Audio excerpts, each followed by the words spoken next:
ជាដំបូងយើងចូលកន្លែង search នៅកន្លែងកុំព្យូទ័ររបស់យើងអាចឃើញពាក្យ setting ឬក៏យើងអាច search សរសេរ search ថា setting ទៅវានឹងឡើងពាក្យថា setting នៅលើអេក្រង់កុំព្យូទ័ររបស់យើងហើយយើងយកចុចលើពាក្យថា setting ចឹងដល់ពេលយើងចុចលើពាក្យថា setting យើងចុចមួយទៅវានឹងលោតចូលទៅដល់កន្លែងផ្ទាំង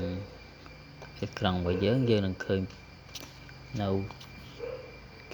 ចំហៀងឆ្វេងដៃរបស់យើងនឹងឃើញពាក្យថា app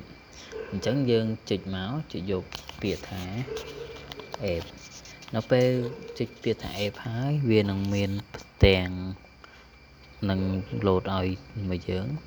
ផ្ទាំងមានច្រើនចំណុចដែលយើងត្រូវការធ្វើផ្សេងៗណាប៉ុន្តែយើងលក្ខខណ្ឌរបស់យើងគឺចូលទៅ default app ដល់ពេលយើងចុចទៅ default app អញ្ចឹងយើង search ធ្វើការ search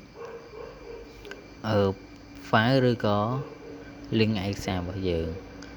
បាទពេញផ្ទាំងមួយទៀតហើយយើងរើសខាងលើហ្នឹងហើយខាងលើយើងអត់ចុចទេអញ្ចឹងយើងជ្រើសរើសកន្លែងពាក្យថា search app អញ្ចឹង search app នេះគឺយើង search